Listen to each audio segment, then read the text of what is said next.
बिस्मिल्लाहिर्रहमानिर्रहीम, अस्सलाम वालेकुम। मेरा नाम सिद्रा मुनीर है और आप देख रहे हैं प्रोग्राम न्यूज़ सेशन। और प्रोग्राम न्यूज़ सेशन करने का मकसद होता है कि हर उस टॉपिक के बारे में बात की जाए जो कि हमारे सोसाइटी के किसी न किसी सेगमेंट के लिए इम्पॉर्टेंट होता है। और आज जिस टॉपिक के बारे में बात की जाने वाली है वो पाकिस्तान की तकरीबन 52 to 53% आबादी के लिए मोस्ट इम्पॉर्टेंट टॉपिक है।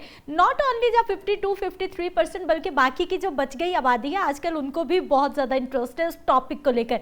अब मैं बिल्कुल भी मजीद आपको इंतज़ार नहीं करवाऊंगी, मैं बात करूंगी जी कॉस्मेटिक सर्जरीज के हवाले से, एस्थेटिक्स के हवाले से, अपने आप को खूबसूरत बनाने के हवाले से। उम्र कोई भी हो, स्पेशली जो ख़वातीन अगर हम उनकी बात करते हैं तो छोटी छोटी बच्चियाँ उनको बड़ा शौक़ है कि हम बड़े प्यारे नज़र आएँ। हम जैसे लोग जिन्होंने स्क्रीन पे नज़र आना होता है, हर रोज़ मेकअप का इस्तेमाल होता है, हमारी बहुत कोशिश होती है स्किन भी अच्छी रहे और साथ ही साथ जो है वो अपना ख्याल रखा जाए। आजकल खैर ये जो 52-53% मैंने हवाला दिया, ये तो मैंने ख़वातीन का हवाला दे दिया है, लेकिन मर्द भी आजकल बहुत सारे प्रोसीजर्स करवा रहे हैं और उनको भी बहुत ज़्यादा इंटरेस्ट है कि उनकी स्किन क्लीन रहे और ख़ास तौर पर जो है वो उनके बाल शाल भी बहुत अच्छे रहें। तो इसी मामले में हमने एक बहुत ही इम्पॉर्टेंट गेस्ट हैं जो आज हमारे साथ मौजूद है। ना सिर्फ पाकिस्तान में बल्कि पूरी दुनिया में उनका नाम चलता है। आजकल ऑस्ट्रेलिया में होते हैं, वहाँ पे बहुत सारे उनके क्लिनिक्स भी हैं, लोगों को खूबसूरत बनाते हैं। लेकिन आज हमने सोचा कि उनको मदऊ करते हैं और अपने देखने वालों को बताते हैं कि कुछ टिप्स के ज़रिए आप घर में बैठे खुद को कैसे खूबसूरत बना सकते हैं, या फिर अगर आप कोई प्रोसीजर करवाना चाहते हैं तो कौन से प्रोसीजर ऐसे हो सकते हैं जो बिल्कुल सेफ भी हो और मोस्ट इफेक्टिव भी हो। डॉक्टर एहसन जदून साहब हमारे साथ मौजूद है। सर आपको खुश आमदीद कहते हैं। बहुत शुक्रिया डॉक्टर साहब, आपने हमें टाइम दिया है। सबसे पहले तो डॉक्टर साहब हमें ये बताइए, जैसे मैंने कहा कि ख़वातीन को तो बहुत इंटरेस्ट होता है, बच्चियों को भी, मर्द हजरात को कितना इंटरेस्ट होता है खूबसूरत नज़र आने में अपनी स्किन के हवाले से? जी बिल्कुल, बहुत अच्छा सवाल किया आपने। आजकल के जो मर्द हैं वो सोशल मीडिया और क्या कहते हैं इस वजह से काफ़ी अवेयरनेस है अपनी स्किन को, अपने बालों को, जो सर के बाल रहते हैं। तो मेरे क्लिनिकल प्रैक्टिस में हम नोटिस करते हैं कि जो मर्द हजरात हैं वो यूजली उनका फोकस सर के बाल होते हैं, जबकि ख्वातीन का फोकस यूजली उनकी स्किन और उनके लिप्स और उनके कॉन्टूर्स वगैरह होते हैं। अच्छा सर, मुझे ये बताइए कि आप चूँकि पाकिस्तान में, पूरी दुनिया में, ऑस्ट्रेलिया में आप होते हैं, बहुत सारे आपके क्लिनिक्स भी मौजूद हैं। जब मुझे मालूम हुआ कि हम आज आपका इंटरव्यू करने वाले हैं और आप ऑस्ट्रेलिया में मौजूद हैं, एक जहन जो मुझे जहन में मेरे क्वेश्चन जो फौरी तौर पे क्लिक किया वो ये भी है कि आप पाकिस्तान छोड़ के क्यों चले गए? जी बस मुझे क्या कहते आप हैं, भी पाकिस्तान से नाराज होके गए थे? क्योंकि हर रोज मैं ऐसी कोई ना कोई स्टोरी कर रही होती हूँ कि ब्रेन बहुत ज्यादा हो रहा है और मैं दुखी हो रही होती हूँ कि भाई हमारे इतने काबिल लोग हैं दूसरे मुल्कों में काम कर रहे हैं। हाँ जी, कुछ इस तरह था कि मैं जब पाकिस्तान में था उस वक्त मैं जिस फील्ड में मैं आगे जाना चाह रहा था वो उस वक्त पाकिस्तान में अवेलेबल नहीं थी। तो फिर मैंने सोचा कि यार बाहर जाके इसमें मेहनत की जाए। ओके, चलिए डॉक्टर साहब अब टॉपिक की तरफ आते हैं। अब मुझे आप बताइए जी, ये जो कॉस्मेटिक सर्जरीज हैं, एस्थेटिक्स हैं, ये किस हद तक कारामत होते हैं, किस हद तक जो है वो हमें खूबसूरत बना सकते हैं, किस हद तक हेल्पफुल होते हैं, और मोस्ट इम्पॉर्टेंट चीज़ कि पाकिस्तान में कितने % ऐसे क्लिनिक्स मौजूद हैं जो कि वाकई क्लाइंट समझे बगैर एक इंसान को, मतलब जो है वो वाकई इंसान समझते हुए इस तरह की सर्जरीज और चीज़ें कर रहे हैं? जी बिल्कुल, देखिए कॉस्मेटिक मेडिसिन और कॉस्मेटिक सर्जरी काफी एक ब्रॉड फील्ड है। उसके अंदर हम इसको दो में डिवाइड करते हैं, एक सर्जिकल और एक नॉन सर्जिकल। ठीक हो गया। अब जो नॉन सर्जिकल है उसमें आपके बोटॉक्स हो गए, फिलर्स हो गए, लेजर्स हो गए, स्किन ट्रीटमेंट्स हो गई, तो ये आ जाती हैं नॉन सर्जिकल में। जबकि सर्जिकल में आपकी face lift, breast augmentation, tummy tuck, liposuction, इस तरह के प्रोसीजर आ जाते हैं। तो राइनोप्लास्टी, सर्जिकल राइनोप्लास्टी भी आ जाती है। उसके अंदर काफी सारे लोग पाकिस्तान में और मिडिल ईस्ट में और इंडिया में ये प्रोसीजर करवाते हैं। पूरी दुनिया में ये प्रोसीजर आम है। तो उसमें ये होता है कि कई दफा एज अ डॉक्टर हमने ये देखना होता है कि यार ये आदमी या ये खातून किस वजह से ये प्रोसीजर करवा रहे हैं, क्या इनको वाकई इसकी जरूरत है या इनको जरूरत नहीं है। और ये हमारा एक एथिकल रिस्पॉन्सिबिलिटी होती है कि हम पेशेंट को सही बताएं कि यार वाकई इससे आपका फायदा होगा, ना बजाय इसके कि यार इससे हमें कितने पैसे बन रहे हैं। तो ये एक बहुत इंपॉर्टेंट जो होता है, जो मेरी क्लिनिकल प्रैक्टिस में है, जो मैं करता हूँ, वो ये कोशिश करता हूँ कि मैं उन लोगों की हेल्प करूँ जिनको मैं समझता हूँ कि इनको जरूरत है, और उन लोगों को जिनको मैं समझता हूँ कि यार इनको शायद बॉडी डिस्मॉर्फिया है या इनको जरूरत नहीं है या ये शायद किसी और साइकोलॉजिकल स्ट्रेस में है और ये अपने आप को चेंज करवाना चाह रहे हैं, तो फिर मैं कोशिश करता हूँ उनकी काउंसलिंग करूँ और उनको कहूँ कि यार ये अभी टाइम नहीं है ये करवाने का। दूसरा आपका जो क्वेश्चन है कि इसका फायदा क्या है और क्या नहीं है, तो मैं उसके बारे में ये कहूंगा कि एंटी एजिंग जो सी है या एज रिवर्सल जो सा है उसका ऑब्वियसली फायदा इस तरह है कि अगर हम अच्छा दिखेंगे तो लोग हमें अच्छी तरह ट्रीट करेंगे और हमारा साइकोलॉजिकली हमारा जो कॉन्फिडेंस है वो चीजें हमारी बेहतर होंगी बजाय इसके कि हम ठीक ना लग रहे हों, ठीक है। लेकिन उसकी भी एक हद होनी चाहिए कि जी आपने ऐसे डॉक्टर को चूज करें जो कि आपको नेचुरल लुकिंग रिजल्ट्स दे बजाय इसके कि बड़े बड़े लिप्स निकले हुए हों, बड़ी बड़ी चीक्स ऊपर गई हुई हों और अननेसेसरी ट्रीटमेंट्स जो मैं आजकल ट्रेंड देख रहा हूँ इवन पाकिस्तान के सोशल मीडिया पे और जो पाकिस्तान के जो टेलीविजन चैनल्स पे कुछ एंकर्स वगैरह हैं उनके ऊपर ओवर ट्रीटमेंट हुई है, उनके लिप्स को जरूरत से ज्यादा बड़े हुए होते हैं, उनके चीक्स को जरूरत से ज्यादा बड़े हुए होते हैं, जो कि लुक जो सी है वो उनको शायद नजर नहीं आता कि हम जो से ठीक नहीं लग रहे सही। लेकिन देखने वालों को पता चलता है कि यार इसने मुंह में लिप्स में फिलर्स लगाए हुए हैं या बोटॉक्स बहुत ज्यादा लगाई हुई है। तो ये जो ट्रेंड है इस वक्त पाकिस्तान में जो मैं नोट कर रहा हूँ कि ओवर डूइंग की जा रही है, जरूरत से ज्यादा ट्रीटमेंट की जा रही है, बल्कि कई दफा तो ऐसा लगता है कि वो बंदे की शक्ल ही बिगाड़ देते हैं। खूबसूरत करने की बजाय मजीद जो है वो खराबी की तरफ चीजें चली जाती हैं। जी, तो जो अच्छा डॉक्टर होता है वो आपके एस्थेटिक्स को मद्देनजर रखते हुए नेचुरल लुकिंग जो कुदरती टाइप के लुकिंग रिजल्ट होते हैं वो अचीव करते हैं बजाय इसके कि बड़े बड़े लिप्स, बड़े बड़े। ऑस्ट्रेलिया में यहाँ पे ना एक काफी बड़ी लेबनीज पॉपुलेशन है जो कि काफी 1960-70s में लेबनान में जो सिविल वॉर हुई थी उसके बाद वो माइग्रेट करके आए थे। तो यहाँ पे काफी मशहूर है जो लेबनीज लड़कियां होती हैं उन्होंने बहुत बड़े बड़े या अरब लड़कियां जो सी होती हैं बड़े बड़े लिप्स बनाए होते हैं। अगर आप दुबई चले जाएं तो आपको वो बुर्ज खलीफा में और दुबई मॉल में फिरती नजर आएंगी। तो वो ट्रेंड है ना, वो मैं नहीं चाहता कि पाकिस्तान में भी हो। अच्छा ठीक है डॉक्टर साहब, ये डॉक्टर की भी जिम्मेदारी होती है जिस भी एस्थेटिक स्पेशलिस्ट के पास हम जाएं कि वो आपको गाइड करे कि आपकी शख्सियत को, आपके फेस को, आपके बॉडी स्ट्रक्चर को क्या चीज़ सूट करेगी और क्या आपको करवाना चाहिए, या फिर ब्लाइंडली काम हो रहा है कि भाई जो क्लाइंट ने कह दिया आके बस वो कर दो। देखिए अनफॉर्चुनेटली दो टाइप के प्रैक्टिशनर्स होते हैं किसी भी फील्ड में। एक वो जो एथिकल होते हैं जो पेशेंट की भलाई को मद्देनजर रखते हैं और दूसरे वो जो पैसे बनाने के चक्कर में होते हैं, ठीक है।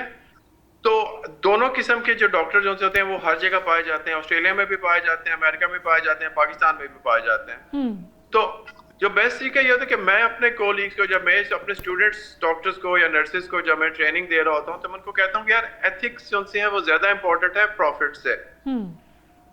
लोगों को भी ये चाहिए कि आप ऐसे डॉक्टर को ढूंढें जिसको आपके फ्रेंड्स या कोलीग ने ट्रीटमेंट करवाई हो, जो वर्ड ऑफ माउथ या रेफरेंस के साथ जाएं ताकि वो आपके लिए जो आपके लिए बेहतर है वो करें बजाय इसके कि आपको बड़े बड़े नुस्खे बना के दें और आपसे पैसे बटोरने के चक्कर में हो। ये बहुत कॉमन है इस वक्त पाकिस्तान में कि अननेसेसरी ट्रीटमेंट्स करवाते हैं और ये रिकमेंड करते हैं। बल्कि सिर्फ कॉस्मेटिक मेडिसिन की मैं बात नहीं कर रहा, मैं तो बाकी फील्ड्स में भी पाकिस्तान की बात कर रहा हूँ कि चूंकि अनफॉर्चुनेटली हमारा मुल्क एक तरक्की पजीर मुल्क है जहाँ पे काफी चीजें जो रूल्स और रेगुलेशंस नहीं है, तो उसमें फिर वो लोग जो कि जिन्होंने अपने चीजें इन्फ्लेशन बहुत ज्यादा है, महंगाई बहुत ज्यादा, तो हर कोई स्ट्रगल कर रहा है। तो उसमें फिर ये है कि जिसकी जितनी खाल उतार सको उतारो, उतार लो। अच्छा डॉक्टर साहब, हमने कोरियन ग्लास स्किन की भी बात करनी है कि उसका हम हवाला देते हैं। हर इंसान का, फीमेल की स्पेशली कोशिश है कि मेरी भाई ग्लास स्किन हो जाए और उसी के नाम पे बहुत सारे मार्केट में सीरम्स हैं। हम लोग नाया सिनेमाइड सारी जिंदगी ने सुना, आप सुन रहे हैं, फिर वो रेटिनॉल है, ट्रेटिनॉल है, मतलब बेतहाशा सीरम्स हैं जो कि हर रोज़ हम लोग सोशल मीडिया पे देख रहे होते हैं और बहुत सारे लोग खामखा इस्तेमाल भी करते चले जा रहे हैं। सर ये बताइए कि हम घर पे बैठे हुए कोई प्रोसीजर नहीं करवाना चाहते और हमारी लड़कियां चाह रही हैं कि हमें पता चले हम कौन से सीरम्स इस्तेमाल करें, ना सिर्फ हमारी स्किन क्लियर हो जाए, नीट हो जाए, बल्कि उसके साथ साथ हमारी एज भी कम, मतलब हम एज को स्टॉप कर सकें कुछ देर के लिए। जी बिल्कुल। देखिए ऑस्ट्रेलिया में सन डैमेज काफी ज्यादा क्योंकि यहाँ पे मोस्टली यूरोपियन पॉपुलेशन है और जो ऑस्ट्रेलियन सन है वो काफी यूवी रेडिएशन इसकी काफी ज्यादा, क्योंकि ओजोन के अंदर सदर्न हेमिस्फीयर में वो एक है खला है जिसकी वजह से यूवी रेडिएशन बहुत ज्यादा है। तो यहाँ पे हम बहुत ज्यादा सन डैमेज देखते हैं। ऑस्ट्रेलियन जो से हैं जो गोरे हैं वो बेसिकली हर वक्त टैनिंग कर रहे होते हैं ताकि उनकी स्किन जो सी है वो ब्राउन हो जाए हमारी, और हम हर वक्त गोरे होने के चक्कर में हम ये चक्कर में होता है कि हम गोरे हो जाएं। हाँ, तो उसमें मैं जो ये मशवरा दूंगा, जो कि यहाँ पे हमारी मिडिल ईस्टर्न, इंडियन, सब कॉन्टिनेंट, हाँ, इवन मेडिटेरेनियन या इटली, ग्रीक्स खातीन होती हैं जिनकी ऑलिव स्किन होती है, उनको मैं ये मशवरा देता हूँ कि जो विटामिन हैं उनमें सीरम्स जो से हैं उनमें विटामिन ए, बी और सी सीरम्स जो से हैं वो यूजुअली काफी अच्छे होते हैं। ठीक है। एंटी एजिंग के लिए भी, ब्राइटनेस के लिए भी विटामिन सी सीरम जो सा होता है वो काफी अच्छा होता है आपकी पिगमेंटेशन को रिड्यूस करने के लिए। ठीक हो गया। इससे विटामिन ए जो सा होता है वो कोलेजन स्टिमुलेशन करता है, वो भी पिगमेंट के लिए अच्छा होता है, वो उसको भी रेगुलरली यूज करना चाहिए। लेकिन उसमें थोड़ी इरिटेशन हो सकती है, तो आपने ऐसी क्रीम या ऐसा ब्रांड ढूंढना है जो कि इरिटेट ना करे आपकी स्किन को। विटामिन बी जो है जिसको नाइसिनामाइड कहते हैं, वो आपकी हाइड्रेशन के लिए काफी अच्छा होता है। ठीक हो गया। लेकिन जो इम्पोर्टेंट चीज है मैंने अभी नोट की है, जो कि मैं काफी सारी रिसर्च उसके ऊपर कर रहा हूँ, कि जो हमारी जो नानियों और दादियों के जो पुराने नुस्खे थे ना, वो भी बहुत फायदेमंद होते हैं। और उसको हम लोगों ने ना वो क्वैक्स और वो करके पीछे कर दिया। हालांकि जो ऑयल्स हम यूज करते हैं, जैसे कैस्टर ऑयल है, वो बहुत अच्छा होता है स्किन की पिगमेंटेशन के लिए, वो महंगा भी नहीं होता और वो आप यूज करते हैं। आंखों के हलकों के लिए मैं अपने पेशेंट्स को कहता हूँ कि रात के टाइम पे सोने से पहले थोड़ा सा कैस्टर ऑयल आंखों में नीचे लगा लें, तो और डेली लगाएं, तो उससे आंखों के हल्के बेहतर हो जाते हैं, ऊपर वाली आंखों के भी हल्के भी ठीक हो जाते हैं। हाँ।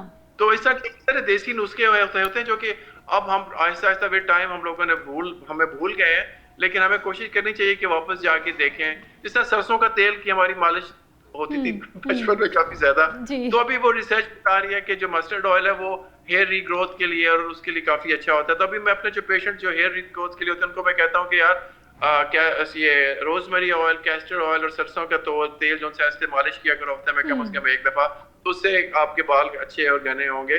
लेकिन मेन चीज ये है कि ये खालिस होने चाहिए, ये मिलावटी नहीं होने चाहिए। ये मसला भी पाकिस्तान में बहुत ज्यादा है कि हर चीज मिलावटी मिल जाती है आपको। ठीक है डॉक्टर साहब, अब मुझे ये बताइए कि मेरी तरफ देखिए और मुझे बताइए कि मुझे किस किस प्रोसीजर की जरूरत है। आप बड़ी अच्छी लग रही है। आई डोंट थिंक कि आपको कुछ ज्यादा प्रोसीजर करने की जरूरत है। Thank you so much. वैसे मुझे खामखा की जो है ना वो इन चीज़ों में मैं पढ़ती भी नहीं हूँ कि खामखा अल्लाह ताला ने जो शक्ल बना दी है वो बहुत प्यारी है। हाँ, उसको आप संवार के सजा के नीट एंड क्लीन रखें, दैट इज़ मोस्ट इम्पॉर्टेंट। उसको खामखा के ख़राब करने के चक्कर में मैं बिल्कुल भी नहीं हूँ। अच्छा सर, ये तो खैर मैंने लाइटर नोट में आपसे क्वेश्चन किया है। मुझे ये बताइए कि आपने विटामिन ए, बी, सी बताया और साथ में आपने बताया जी कैस्टर ऑयल इस्तेमाल कर सकते हैं। कैस्टर ऑयल हमने बालों के लिए तो सुना, आपने कहा स्किन पे भी इस्तेमाल हो सकता है। कौन सा एज ब्रैकेट है जिसके बाद आपको ये सीरम्स हर सूरत इस्तेमाल करने हैं? क्या हमारी बच्चियां भी इस्तेमाल कर सकते हैं? क्योंकि मैं पाकिस्तान में बैठी हुई हूँ, यहाँ पर सोशल मीडिया पर तूफान उठा हुआ है डॉक्टर्स का। हर डॉक्टर जो है वो एक नए सीरम का नाम बता रहा है, एक नई प्रोडक्ट का बता रहा है। कुछ डॉक्टर बता रहे हैं भाई ये ठीक नहीं है, कुछ बता रहे हैं एक तरह की इतनी इंफॉर्मेशन का फ्लो है कि कंफ्यूजन हो गई है। बिल्कुल बिल्कुल ऐसा ही है। ये पाकिस्तान में नहीं, ऑस्ट्रेलिया में, अमेरिका में, यूके में, मैं जहाँ भी जाता हूँ वहाँ पे भी यही हालात है कि ओवर हाँ बिल्कुल। तो उसमें देखें 20s के अंदर तो हम यंग होते हैं, हमारा इतना ज्यादा मसला नहीं होता, तो मैं नहीं समझता कि आपको अपने 20s के अंदर कुछ ट्रीटमेंट्स या प्रोसीजर्स करने चाहिए। हाँ, अपनी स्किन का आप ख्याल रखें, आप मॉइस्चराइजिंग करें, आप नेचुरली और अफोर्डेबली जो भी चीजें कर सकते हैं वो करें, वो बिल्कुल ठीक है, उसमें कोई मसला नहीं है। यूजुअली हम नोटिस करते हैं 30s के अंदर कुछ ऐसी चीजें होती हैं। अच्छा, हम लोग लकी इसलिए हैं कि हमारा जो पिगमेंटेशन होती है उसकी वजह से हमें सन डैमेज की वजह से वो लाइंस और रिंकल्स नहीं बनते जो कि गोरों के बनते हैं। तो यहाँ पे मैंने नोट किया है जो गोरियां होती हैं वो इवन अपनी मिड-20s में उनकी वो लाइनें पड़नी शुरू हो जाती हैं, जो कि पाकिस्तानियों की 50s में भी नहीं पड़ती, पाकिस्तानी ख्वातीन। फॉर एग्जांपल मेरी वालिदा जब ऑस्ट्रेलिया आती हैं तो लोग समझते हैं कि वो शायद वो अपनी 50s में है, हालांकि वो भी 70s के अंदर है। सही। तो वो एक अच्छी चीज है हमारे लिए। लेकिन कहने के मेरा मकसद ये, अच्छा एक नंबर 1 चीज आपकी जो डाइट है और आपकी जो फिजा है वो भी बहुत मैटर करती है। मैं भी पिछले इस साल के शुरू में लाहौर में आया हुआ था, तो लाहौर में मुझे सूरज ही नजर नहीं आया 4 दिन जब मैं था वहां पे। तो वो जो पोल्यूशन है, स्मोक सीजन में लाहौर आ गए थे। वैसे तो पोल्यूशन पूरा साल ही रहता है, लेकिन वो जो दिसंबर, जनवरी, अक्टूबर, नवंबर के महीने होते हैं ना, उस वक्त हम स्मोक कर रहे होते हैं क्योंकि वो फजा में मौलिक हो जाती है, हमें नजर आना शुरू हो जाती है, हम शोर बहुत मचा रहे होते हैं। मेरा ख्याल है उसी महीनों में आप पाकिस्तान में थे। मैं फरवरी में था। हाँ, इस साल फरवरी में था पाकिस्तान में। तो वो ये भी देखना होता है कि आप, अच्छा पानी इंपॉर्टेंट है, पानी कैसा है, आप कितना यूज कर रहे हैं। बहुत सी चीजें नेचुरल होती हैं जिसको हम बिल्कुल इग्नोर कर देते हैं और हम कहते हैं जी दवाइयाँ, लोशन, टीके। तो वो मैं ये एक मशवरा दूंगा जितने मेरे पाकिस्तान में इस वक्त ऑडियंस बैठे हुए हैं, कि दवाइयों, लोशन, टीकों से ज्यादा आपकी डाइट कैसी है, आप कितनी चाय पी रही हैं, आप सोती कितना है, आपका रूटीन क्या है, वो चीजें भी बहुत मैटर करती हैं। क्योंकि अक्सर पिंपल, ख्वातीन को पिंपल्स बहुत ज्यादा निकलते हैं, आपने सुना ही होगा, देखा भी होगा। वो गट हेल्थ क्या कर रही है, आप चीनी कितने यूज कर रहे हैं, आपकी उसमें मिलावट कितनी ज्यादा है, प्रिजर्वेटिव्स कितने हैं आपके पास, तो ये चीजें आपने देखनी होती हैं। ठीक है डॉक्टर एहसन जदून साहब, आप हमारे साथ मौजूद रहे, आपने हमें टाइम दिया, बहुत शुक्रिया। और यकीनी तौर पर लास्ट क्वेश्चन खैर मैंने उस हवाले से नहीं किया था, लेकिन डॉक्टर साहब ने बड़ी इंपॉर्टेंट बात की है कि जो आपका लाइफस्टाइल है ना वो मोस्ट इंपॉर्टेंट है। आप खाते क्या हैं, आपकी गट हेल्थ क्या है, आप कितना सोते हैं, कितना जागते हैं, फिर आपकी स्किन पर ये सारी चीज़ें असर करेंगी। लेकिन अगर आपने लाइफस्टाइल का बेड़ा गर्क करके रखा हुआ है और एस्थेटिक क्लिनिक्स जाते जा रहे हैं तो यकीन जाने वो चीज़ें काम नहीं करेंगी। मुझे एक ब्रेक पे जाना है, वापस आते हैं, कुछ मज़ीद टॉपिक्स हैं उन पर बात करते हैं।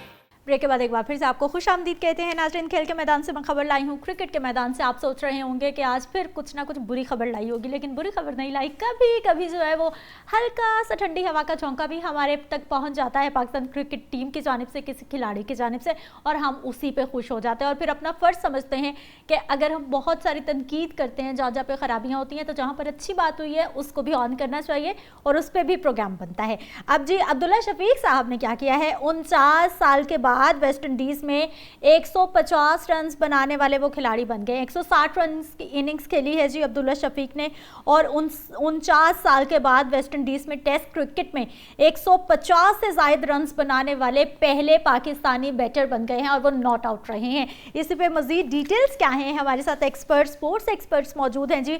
तौसीफ अहमद साहब हैं जो कि साबिक टेस्ट क्रिकेटर हैं, सर आपको खुश आमदीद कहते हैं, बहुत शुक्रिया आपके वक्त का। इमरान सुहेल हैं, सीनियर स्पोर्ट्स जर्नलिस्ट हैं, आपको इमरान खुश आमदीद कहते हैं। तौसीफ साहब आपसे आगाज़ करना चाहूँगी कि बहुत सारे हमें शिकवे शिकायतें हैं अपने खिलाड़ियों से, टीम से, लेकिन कभी कभी कोई ठंडी हवा का झोंका हल्का फुल्का हम तक पहुँच ही जाता है और हम उसी पे खुश हो जाते हैं। ये बहुत बहुत शुक्रिया। तो शिकवे शिकायत डेफिनेटली होना चाहिए, लेकिन पॉजिटिव वे में, और पॉजिटिव वे में जब नहीं होगा तो वो तो गलत बात होगी। आई थिंक मेरी अपनी नजर में ये है कि पॉजिटिव उसमें, चाहे अगर आप कंसीड भी कर रहे हैं तो पॉजिटिव होनी चाहिए, उसमें एंगलिंग नहीं होनी चाहिए, किसी के साथ जो ज्यादती नहीं होनी चाहिए। तो आई थिंक मेरा ख्याल एक ये वजह है, पाकिस्तान ने बड़ा जबरदस्त मार्का मारा है और ये हमें जरूरत भी थी ऑनेस्टली, इसलिए कि अर्सा हो गया हमें जो है हम जीत को देख ही नहीं पा रहे थे और मुख्तलिफ जो है मुश्किलात में और मुश्किल उसमें हम फंसे रहे, और जाहिर उसकी अलग एक डिटेल है। लेकिन ये जरूर है कि पाकिस्तान ने ये मैच जीत के पाकिस्तान का मोराल हाई हुआ है डेफिनेटली। आपका कप्तान अभी नया बना है और मैं तो यही कहूंगा कि कप्तान को सपोर्ट करें आप सब मिलके। एक दो जो है प्लेयर मुझे कुछ डिस्टर्ब नजर आ रहे हैं। सही। इमरान सोहेल आपकी तरफ आना चाहूँगी कि एक अरसे के बाद हमने इस तरह कोई भी मैच जीता है, T20 की बात करें, टेस्ट टीम की बात करें, मुसलसल हम जब दूसरी जगह पे जाते हैं तो हम लोग फ्लॉप नज़र आते हैं। इस एक जीत पर हमें कितनी खुशी मनानी है और अगली जीत के लिए, अगले मैच के लिए कितना प्लान करना है हमें?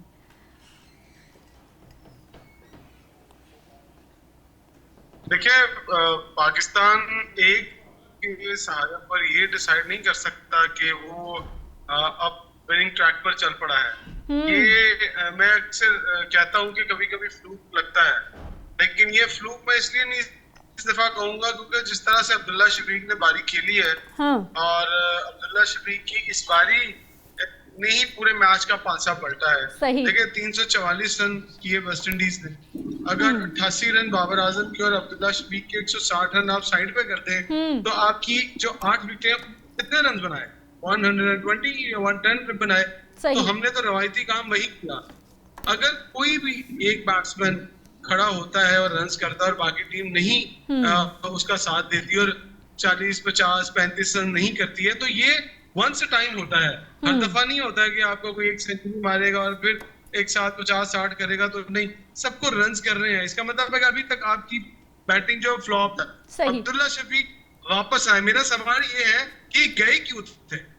जब आप सारे ये कह रहे हैं आके प्रेस कॉन्फ्रेंसेस में, आप उसकी तारीफ करके क्रेडिट ले रहे हैं जी अब्दुल्ला शफीक टैलेंटेड बैट्समैन है, उसकी टेक्निक बड़ी सॉलिड है, तो भाई फिर उसको बाहर क्यों निकाला था? चलो अगर आपने उसको बाहर निकाला था कि जाए और फर्स्ट क्लास खेल कर आए, तो फिर बाकियों के लिए फॉर्मूला अडॉप्ट क्यों नहीं करते आप? सही। फिर आपको वही लोग नजर आते हैं इस तरह के, देना इनको भी 3-3 साल का मौका, देना 2-2 साल का मौका, खिलाए ना मुसलसल इनको, तो ये भी रन्स करेंगे। लेकिन नहीं, हमेशा आप उसी बंदे को बकरी का भला क्या कहते हैं उसको मिसाल है कि बली का बकरा, जिसके पीछे कोई स्टैंड नहीं लेता, बली का बकरा जो स्टैंड, जिसके पीछे कोई स्टैंड लेने वाला नहीं होता, जो किसी के फेवरिज्म में नहीं होता। सही। फेवरिज्म जो है ना, ये आपको खा गया है। और मेरा ख्याल है कि आने वाले वक्तों में हमें सीखना चाहिए। मैं आकिब जावेद साहब को कहूंगा कि जनाब अगर डिसीजन लेने हैं तो फिर सबके साथ एक जैसे डिसीजन लें, ये फेवरिज्म, लाइकिंग और डिसलाइकिंग खत्म करें और अपने फॉर्मूले बनाने छोड़ दें। आपको पता लग गया ना, ये स्पिन बॉलिंग इंग्लैंड में नहीं चलने वाली। जिस तरह की यहाँ की पिचेस है, आपको यहाँ पिच मिल गई, लेकिन इंग्लैंड के अंदर पोजीशन मुख्तलिफ होगी, वहां स्ट्रेटेजी मुख्तलिफ होगी। उसके बैट्समैन देखिएगा किस तरह से पीछे गिरे हुए बॉलों को या ठीक है। इमरान इंग्लैंड सीरीज की आपने बात की है, बिल्कुल मैं वापस आपकी तरफ आती हूँ। तौसीफ साहब सर बताइएगा कि इमरान कह रहे थे कि 8 खिलाड़ियों ने अलग स्कोर किया और 2 ने है उनसे ज़्यादा स्कोर किया। ये एक बार तो हो सकता है, क्या इंग्लैंड सीरीज के लिए हमारे पास इतना स्ट्रॉन्ग प्लान है कि हम इस जीत के तसलसल को मुसलसल बरकरार रख सके? और फिर अब्दुल्ला शफीक, उनको मुसलसल टेस्ट टीम से क्यों बाहर रखा गया? इतनी देर उनको मौका हमने क्यों नहीं दिया? चलिए, प्रॉब्लम सिर्फ अब्दुल्ला शफीक के साथ नहीं है, और भी लोगों के साथ है। सही। जो है वो साजिद को पिछले मैच में मेरी नजर में खिलाना चाहिए था उनको, और सबको पता था, लेकिन आई थिंक मेरा ख्याल है मुझे नहीं समझ आती। तो प्रॉब्लम है इनसाइड, तो प्रॉब्लम जो हमें है, अभी हम आज जीते हैं, इसलिए मैं वो चीजों को नहीं छेड़ना चाहता, लेकिन जो चीजें कुछ हैं बकाया, जिसमें मैं रिजवान की परफॉर्मेंस की बात करूंगा कि अब तो समाज नहीं है रिजवान की परफॉर्मेंस, और ग्राउंड में भी हमें तो ऐसे ही बुझे से ये नजर आते हैं, या सलमान अली आगा हुए उनका भी हाल है। आप देखिए नीचे जाके साजिद 30 रन बनाते हैं और ऐसी बैटिंग करते हैं जैसे कुछ हो ही नहीं रहा, और इतने एक्सपीरियंस प्लेयर जो है वो उनको कुछ समझ नहीं आ रही। तो आई थिंक मैं तो एक ही चीज कहूंगा कि देखिए अभी बाकी चीजों को, सब चीजों को बुला के भाई आप खेलें यूके, और मैं क्रिकेट बोर्ड के जो लोग हैं उनसे यही कहूंगा कि भाई जल्दी से सेंट्रल कॉन्ट्रैक्ट अनाउंस करें। और यहाँ देखें कुछ लोग जो है टीम में ऐसे हैं जो खेलना ही नहीं चाहते टेस्ट मैच, ऑनेस्टली वो 20 बल्कि ज्यादातर 20-20 खेलना चाहते हैं। वो कहते हैं कि भाई हमने 20 खेलना है, तो इसका फैसला कर लें आप। आकिब साहब आपने बड़ा कहा है कि मुझे पता है क्या है क्या नहीं है, तो वो अनाउंसमेंट करें फिर जल्दी से। वो तो जब भी कुछ हो सकता है आई थिंक। और देखें आप वो चीजें खत्म करके जो है, ये क्रिकेट बोर्ड का काम है कि जो थोड़ी बहुत चीजें हमें नजर आ रही हैं अब भी, लेकिन हम जिस तरह जीते हैं, मेरा ख्याल है हमें पहला टेस्ट मैच भी इसी तरह उनको हराना चाहिए था। वो हमसे बेहतर टीम नहीं है, ऑनेस्टली बता रहा हूँ। तो गलत डिसीजन। चलें सर, आपने कहा कि हमें पहले भी ऐसे ही खेलना चाहिए था जैसा कि हम दूसरे टेस्ट मैच में खेले, लेकिन सर हमें ये बताइए कि जो आने वाली सीरीज़ हैं उसके लिए किस हद तक हम प्लान में शामिल हैं, हमारा कितना स्ट्रॉन्ग प्लान है? और मोस्ट इंपॉर्टेंट चीज़ जो आपने प्लेयर्स के हवाले से कहा, आपने सलमान अली आगा का हवाला दिया, आपने मोहम्मद रिजवान का हवाला दिया कि ये थके हुए लग रहे हैं, ये मतलब उतनी एनर्जी नहीं है ग्राउंड में, वो प्लेयर्स वाला बिहेवियर। हम तो पहले दिन से बात कर रहे हैं कि बॉडी लैंग्वेज तो मोस्ट इम्पॉर्टेंट होती है। ये क्यों हमारे प्लेयर्स ग्राउंड में जाते हैं? हार जीत अलग चीज़ है ना, लेकिन खेल के हार के आ जाए हमें इतना दुख नहीं होगा। ये प्रॉब्लम है ना, ये आज की नहीं है। ये प्रॉब्लम तो जब से शुरू हुई, जब बाबर को कप्तानी से हटाया गया और उन्होंने फिर मना कर दिया कि जी मैं किसी भी फॉर्मेट में नहीं करूंगा। जाहिर है इनसाइड स्टोरी बहुत ज्यादा है।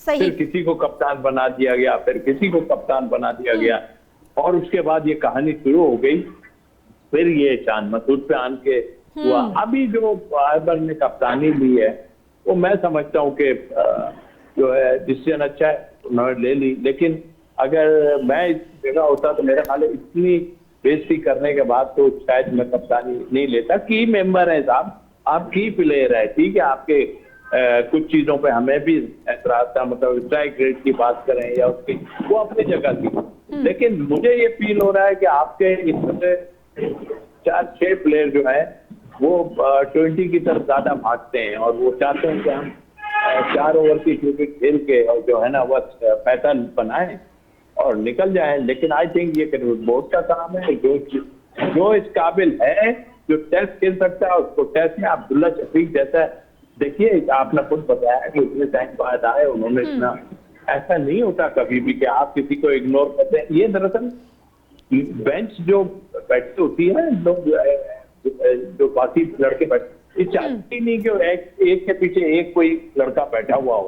ये तो मैं सिलेक्शन कमेटी में इतना टाइम रहा हूँ, मुझे अंदाजा है। लेकिन कुछ मजबूरियां हमारी भी जो है हमारी जबान को रोक देती है, हमारे कुछ चीजें ऐसी आती हैं जिसमें हम भी कुछ नहीं कह सकते। तौसीफ अहमद साहब, आपने बड़ी प्यारी बात की है कि कुछ मजबूरियां, कुछ चीज़ें होती हैं जो कि हमारे जो सीटों पर विराजमान लोग हैं उनको भी खामोश रहने पर मजबूर कर देते हैं। इमरान सोहेल, आपकी तरफ आना चाहूँगी। अब्दुल्ला शफीक की ही अगर हम बात कर लेते हैं, आकिब जावेद साहब ने कहा जी डेटा एनालिसिस होगा, उसकी बुनियाद पर प्लेयर्स को रखा जाएगा, लेकिन अब्दुल्ला शफीक आते हैं और वो साबित कर देते हैं कि मैं खेल सकता हूं और मैंने अच्छा परफॉर्म किया। और दूसरा मोस्ट इंपॉर्टेंट क्वेश्चन कि ये जीत का तसलसल किस हद तक आपको लगता है कि बरकरार हम रख पाएंगे?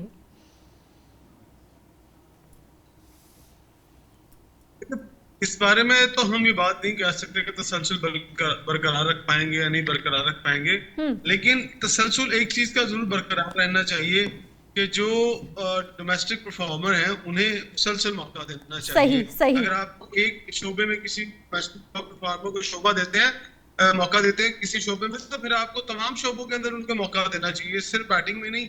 अगर बॉलिंग की बात की जाए, देखिए यहाँ पर आपको शाहनवाज धानी की अगर परफॉर्मेंस देखिए फर्स्ट क्लास के अंदर, तो वो भी बहुत अच्छी है। और वो मेरा ख्याल है कि इंग्लैंड की जैसी विकेटों के ऊपर उनको ज्यादा फायदा होगा, और वो बहुत मेहनती फास्ट बॉलर है। लेकिन अगर आप जिस तरह तौसीफ भाई बता रहे हैं कि सिर्फ अब्दुल्ला शफीक नहीं, बहुत सारे ऐसे लोग हैं जिन्हें मुसलसल मौका मिलना चाहिए, और बहुत सारे ऐसे लोग हैं जो मुसलसल फ्लॉप हो रहे हैं और उनको आप साइडलाइन कर देना चाहिए। और एक बड़ा टेक्निकल पॉइंट मैं आपको बताता हूँ कि आपकी टीम के अंदर अभी भी देखें ओपनर्स की बहुत बड़ी तादाद है। सही, ओपनर्स आपकी टीम में दे रहे हैं। आप मिडिल ऑर्डर में अभी भी कोई ऐसा सॉलिड बैट्समैन नजर नहीं आया जिसको मिडिल के आपको बाबर आजम एक ऐसे बैट्समैन है जो आपको आगे जाकर फायदा देते हैं। लेकिन मुझे तो अभी तक मिडिल ऑर्डर की सबसे ज्यादा कमी महसूस होती है कि मिडिल ऑर्डर के अंदर किस तरह से हम अपनी जो खामी है, जो कमी है, उसको पूरा कर पाएंगे, तभी जाकर तसलसल जो है वो बरकरार रहेगा। जी ठीक है। तौसीफ अहमद साहब, सर यही सवाल आपसे मैं करना चाहूंगी कि एक तो जीत का तसलसल क्या हम बरकरार रखने में कामयाब हो जाएंगे? ऐसा लग रहा है कि हम लोग ट्रैक पे आ गए हैं, इस जीत के बाद हमारा मोराल इतना अप हो गया है कि हम अगला मैच भी जीतेंगे। और दूसरा, ओपनर्स की भरमार है, सिर्फ 5 ओपनर्स है हमारे पास, लेकिन मिडिल ऑर्डर जो है वो बिल्कुल फ्लॉप दिखाई दे रहा है। सर देखिए, वो इमरान साहब की आप एक भी बात मुझे नहीं समझ आई है कि मतलब आई मीन से आवाज सही नहीं आ रही है, उनका तो पता ही नहीं चला मुझे कि क्या बात की उन्होंने। बहरहाल मैं अपनी बात बता देता हूँ कि बात ये है कि देखिए, खुश होने वाली बात है नहीं, अभी दिल्ली दूर है, लेकिन ये जरूरत थी पाकिस्तान को इस मैच जीतने की।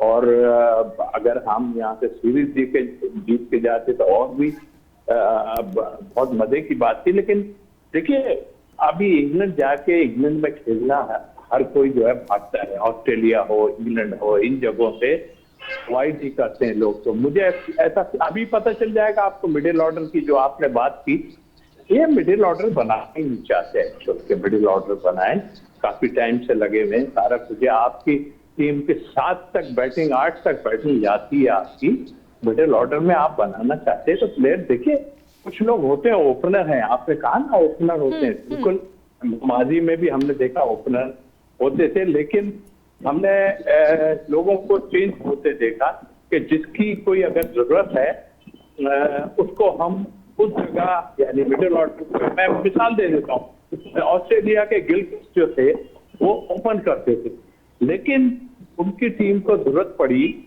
कि हमें नीचे भी ऐसा प्लेयर चाहिए, टेक्निकल बात है कि हमें वो प्लेयर चाहिए जो नया गेंद, दूसरा नया गेंद तो निकले वो उसको खेले, तो वो गिलक्रिस्ट नीचे चले गए, वो नीचे बैटिंग करने गए।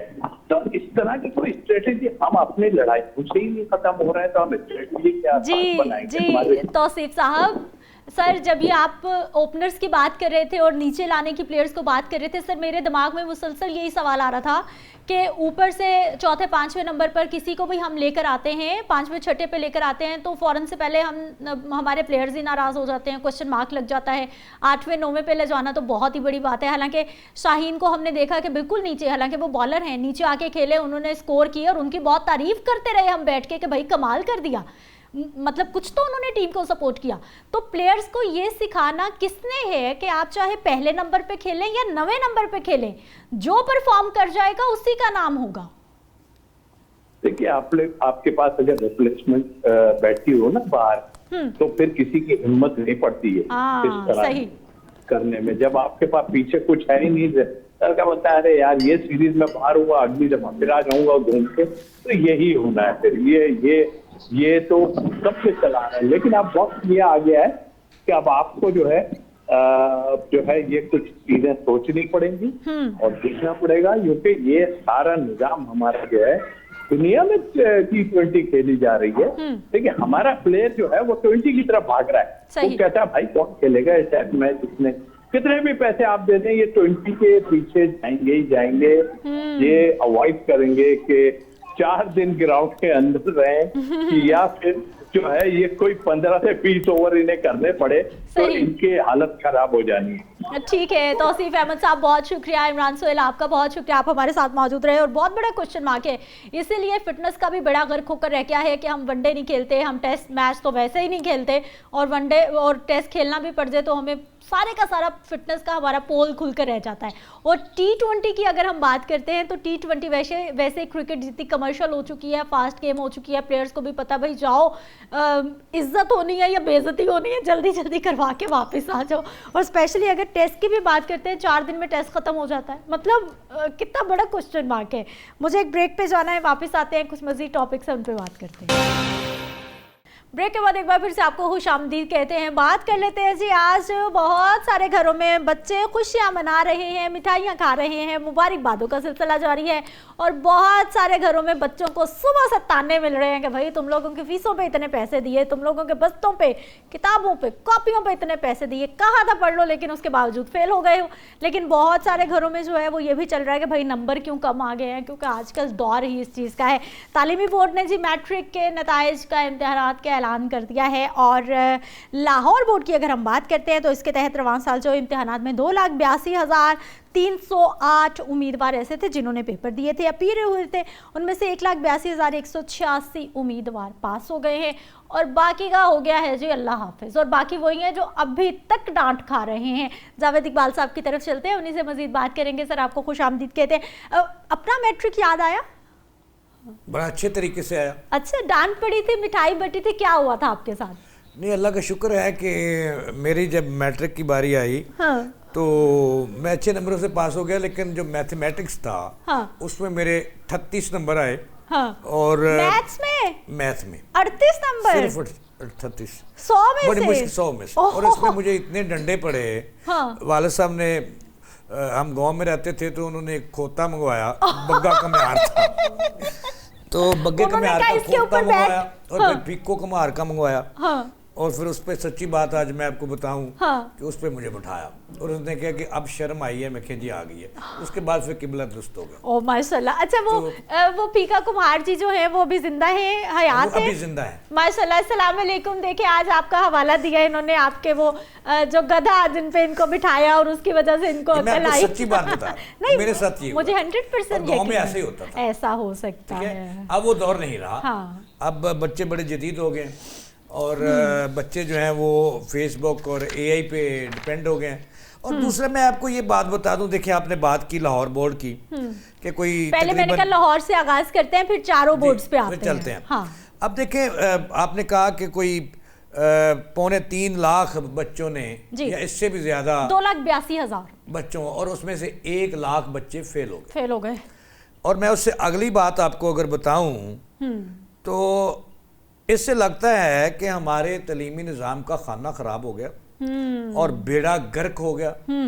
देखिए, इससे अगली बात मैं आपको बड़ी हैरान आप हैरान हो जाएंगी कि हमारे जो सबसे लाहौर बोर्ड में सबसे ज़्यादा बच्चे फेल हुए ना, इनकी 72 और 70% तादाद है और इनका तल्लक फेल होने वालों का तल्लक है सरकारी स्कूलों से। जो चीफ मिनिस्टर तकरीबन 70 से 72 हज़ार जो फेल हुए हैं बच्चे, इनका तल्लक है हमारे सरकारी और पब्लिक स्कूलों से। पब्लिक मैंने पंजाब हुकूमत के जो मुताद स्कूल हैं उनके स्कूलों के बच्चे फेल हो गए हैं। देखें, इस बहुत सारी रीज़न है मैडम। एक तो देखिए, हम एक तरफ जो सेंटर ऑफ एक्सीलेंस स्कूल बना रहे हैं, एमएलएस स्कूल बना रहे हैं। पहले हमने दानी स्कूल को बड़ा प्रमोट किया, अब eminence school, Nawaz Sharif eminence school जी बना लिए। वहाँ तो आपने बड़ी बड़ी इमारतें खड़ी कर दी ताकि वहाँ पे वजीर तलीम का बच्चा दाखिल होना है और हमने उसको फिर एग्जाम्पल बनाना है कि वजीर तलीम जो पंजाब के सिकंदर साहब हैं, राना सिकंदर, उनके बेटा जो है वो शादमान के सरकारी स्कूल में पढ़ता है और इस तरह की बातें हैं। अब हमने तलीम पे खर्च क्या कर रहे हैं? हम तो वायलेशन कर रहे हैं। हमारे सरकारी स्कूलों में आज भी भैंसें और गधे बांधे हुए हैं।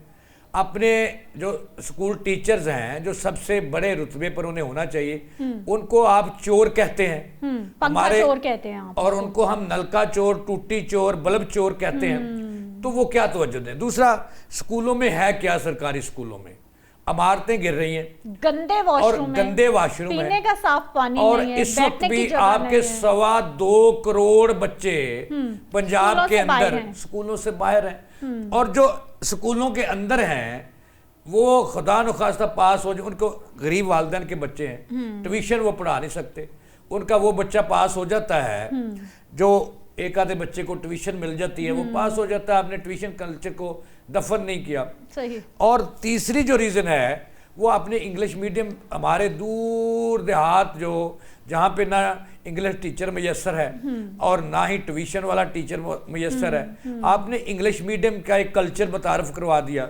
जिसको अभी तक हमारे ना तो इंग्लिश आती है हमारे बाज़ टीचर्स को और ना बच्चों को, ना उनके पेरेंट्स को। अब देखिए, लिटरेसी रेट मुसलसल गिर रहा है, बिल्कुल गिर रहा है। इस वक्त जो दुनिया के गरीब से गरीब ममालिक है ना, वहाँ का भी लिटरेसी रेट जो है वो 90+ % है। सही। और वहाँ का जीडीपी है जो टोटल जो आपके सरकारी अखराजात हैं बजट के, दुनिया सऊदी अरब जैसा मुल्क जो है अपना लिटरेसी रेट बढ़ाने के लिए अपना कुल जीडीपी का जो बजट जीडीपी है उसका 10% पे ले गया वो कुल, यानी कि बजट का एजुकेशन बजट 10% तक ले गया।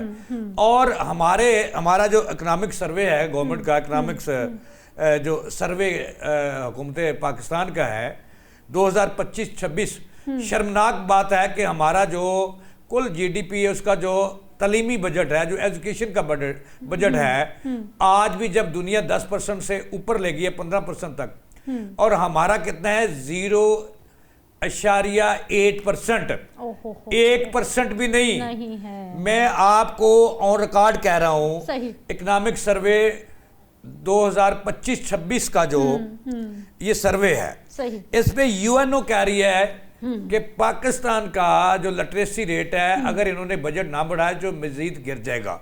यूएनओ कह रही है कि कम से कम जो जीडीपी का किसी भी मुल्क का बजट है और खुसूसन पाकिस्तान का, वो कम से कम जो है 6% से कम नहीं होना चाहिए। सही। वरना बात नहीं बनेगी।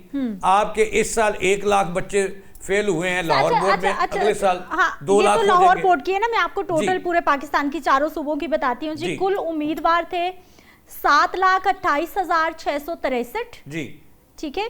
और कुल पास होने वाले जो बच्चे हैं वो हैं जी 4,96,737। ये मैं सॉरी पाकिस्तानी पंजाब की बात कर रही हूँ, चारों बोर्ड्स की जी। कुल फेल होने वाले जो बच्चे हैं वो 2,31,926 है।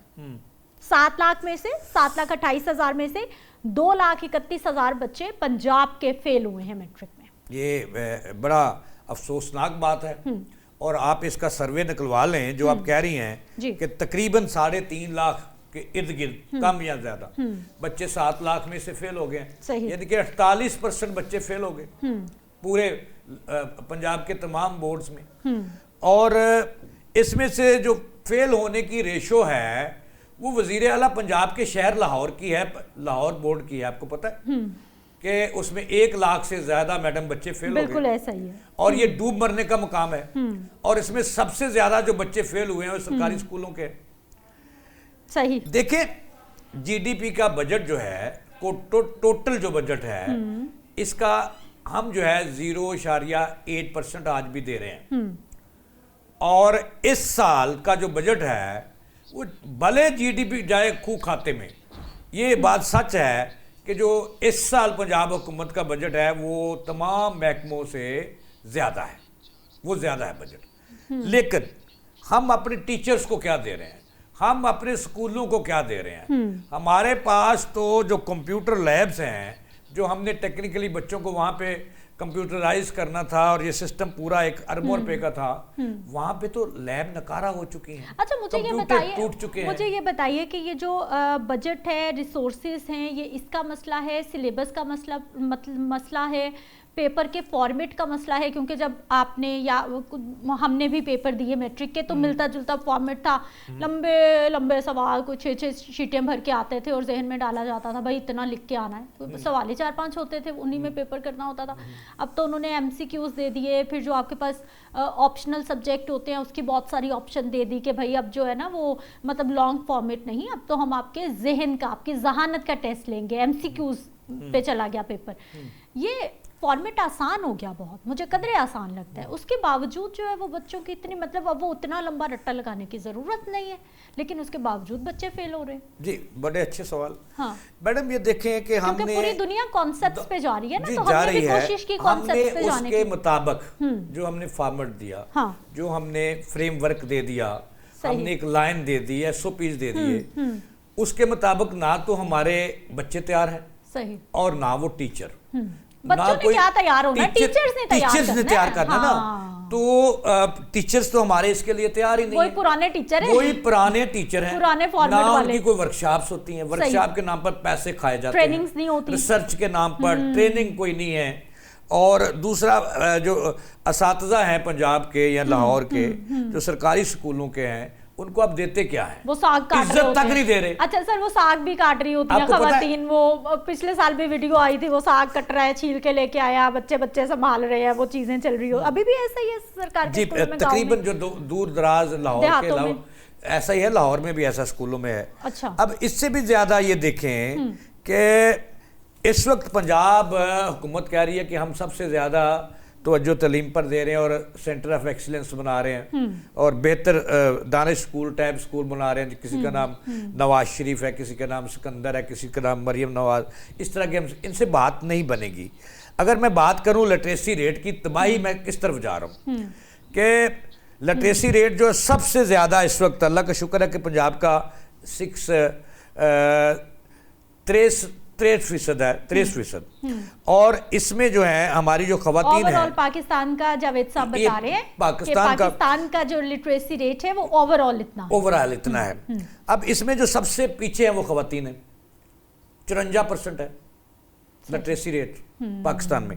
अगर मैं आ जाऊं पंजाब पर, तो पंजाब का जो इस वक्त रेट है वो 68% है। ये पिछले 3 साल पहले ये 70% था, अब उसमें 2% नीचे आ गया। ये मैं अपनी बात नहीं कर रहा, ये इकोनॉमिक सर्वे पाकिस्तान। एक सवाल और बलोचिस्तान में सबसे बुरे हालात हैं, उसका टोटली जो है वो 54.2% है। अच्छा जावेद साहब, मेरा एक सवाल लीजिए। हम लोगों ने ना इक्वल निज़ाम तालीम की तरफ हमने कहा जी इक्वल सिलेबस होगा, सरकार के स्कूलों में भी बच्चे वही किताबें पढ़ेंगे जो प्राइवेट महंगे स्कूलों में बच्चे। हम गए ना उस तरफ, जी गए, बिल्कुल। निज़ाम तालीम हमने एक करना है। आप किस तरह से निज़ाम तालीम एक कर सकते हैं जब आपने खुद डिवीजन कर दी है? आप क्यों दानिश स्कूल बना के उनको अलग कर रहे हैं? आप Nawaz Sharif centre of eminence बना के क्यों अलग कर रहे हैं उनको? सारे जो सरकार के स्कूल हैं उन्हें एक ही मयार पे रखें ना, एक जैसा रखें।